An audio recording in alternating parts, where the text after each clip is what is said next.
Assalamualaikum warahmatullahi wabarakatuh. Waalaikumsalam warahmatullahi Kita ketemu kembali di channel Petani Caping Gunung. Pada kesempatan kali ini kita akan membicarakan hal-hal real yang dialami oleh kaum tani terkait dengan tanaman-tanaman yang mengalami masalah.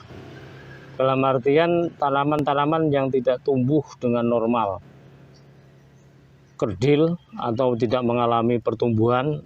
Yang lain sudah tumbuh besar, tapi ini masih belum juga tinggi-tinggi, daunnya belum lebar, atau bahkan daunnya berwarna kuning atau apalah yang namanya tanaman bermasalah. Nah, tanaman-tanaman seperti ini selalu muncul ketika orang atau petani kita atau kita ini menanam dalam jumlah besar.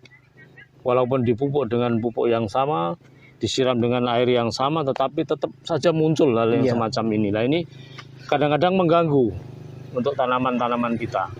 Jadi sore ini kita akan bicara tentang bagaimana membuat pupuk yang berfungsi untuk memberikan solusi terhadap tumbuhan-tumbuhan yang atau tanaman-tanaman kita yang bermasalah tadi itu, yang ada problem, apa itu karena penyakit atau karena bermacam-macam yang bisa menyebabkan tanaman itu tidak bisa tumbuh normal. Nah, oleh karena itu kesempatan kali ini kita akan berbincang dengan Mbah Punto. Selamat sore, Mbah Punto. Sore, Pak Jabir. Begini, Mbah, ini kadang-kadang kita sering menyaksikan, Mbah, tanaman yang berhektar-hektar itu apakah pepaya atau pisang atau apalah namanya ya.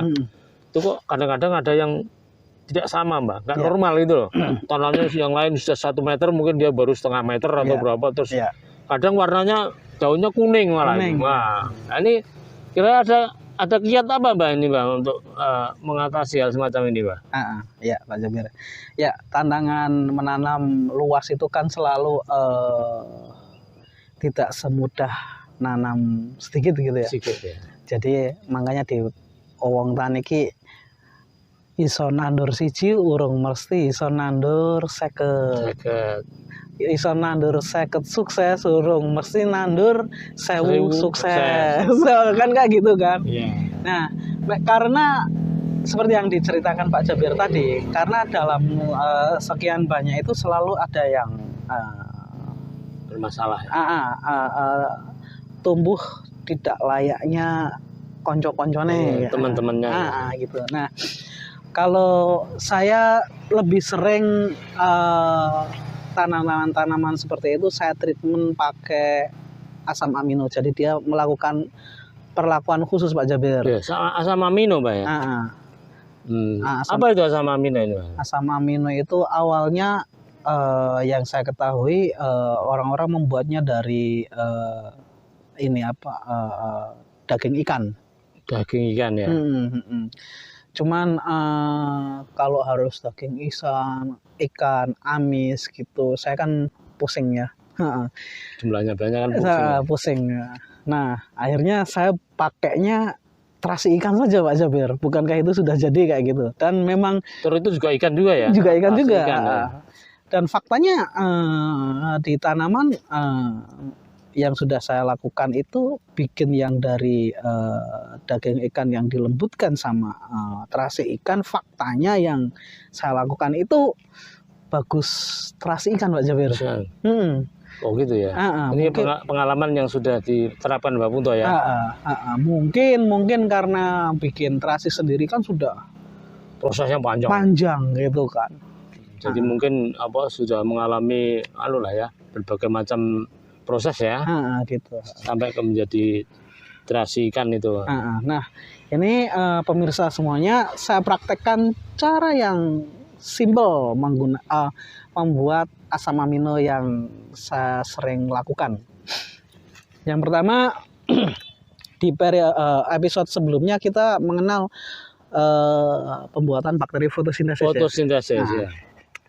Wah, ini. Ini yang waktu itu kita bikin ini.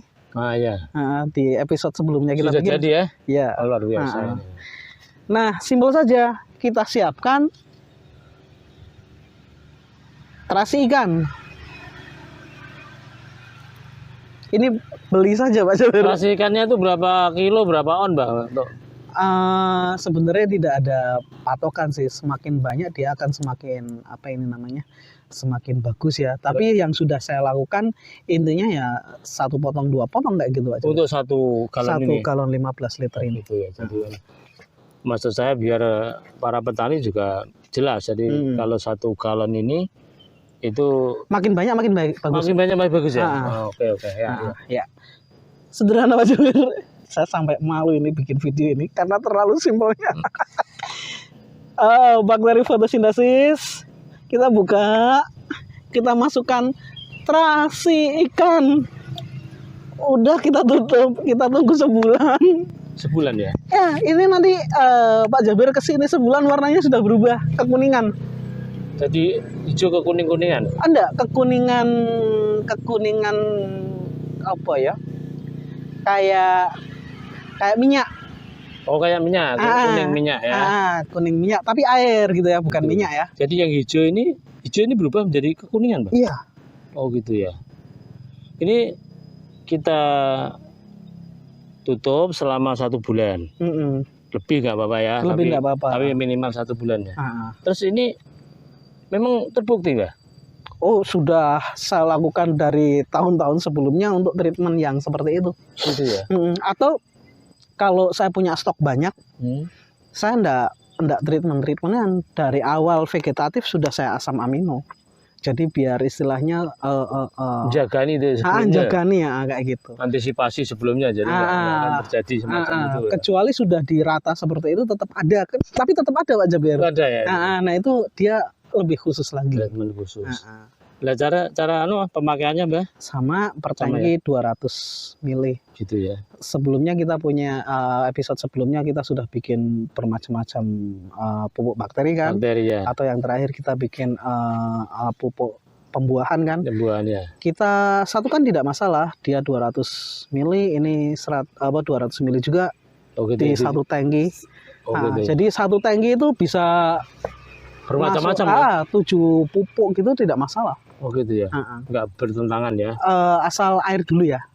Airnya didulukan? Air setengah itu. Kita masukkan pupuk kita, jelem, baru kita penuhi. Lah, tujuannya setengah itu di saat kita penuhi otomatis mengaduk Pak Jabir. Kalau kita sudah penuh dulu, ketika kita pompa itu ya. Kalau kita penuh dulu baru pupuk, itu pupuknya enggak ngaduk. Oh, enggak ngaduk ya. Sulit ya, terutama yang bawah ya. Gitu. Karena agak jauh dari jangkauan itu ya. Oke, berarti ini sangat sederhana ya, Mbak. Sederhana sekali. Tapi sangat bermanfaat ya karena Pak Jabir. Tanaman-tanaman yang tumbuhnya enggak normal kemudian itu menurut pengalaman Mbak Punto lama-lama bisa mengejar yang lain, Mbak. Kalau tetap dia terlambat ya, artinya karena ini sudah terlalu besar ya. Tapi paling tidak selisihnya tidak terlalu jauh gitu. Artinya kita memandang QWT wis normal gitu loh. Tidak kuciten, tidak mengkeret. Bibit itu kan tidak mengkerdil ya. Bibit itu kan walaupun kita sudah menyortir kayaknya ini bibit baik.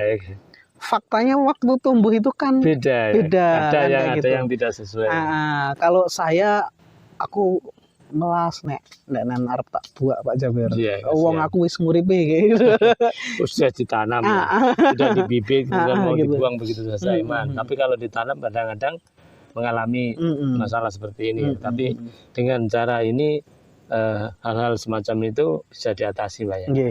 Oke, terima kasih petani seluruh Indonesia. Ini kita episode sederhana tapi saya kira bermanfaat juga untuk mengatasi tanaman-tanaman kita yang tumbuh tidak normal agar menjadi normal, dan itu menjadi hal yang perlu kita carikan solusi karena agar tanaman-tanaman kita ini bisa tumbuh dengan baik. Terima kasih. Sebagai bentuk persaudaraan jangan lupa subscribe, like, and comment, dan kita akan bertemu di episode yang akan datang. Assalamualaikum warahmatullahi wabarakatuh. Waalaikumsalam warahmatullahi wabarakatuh.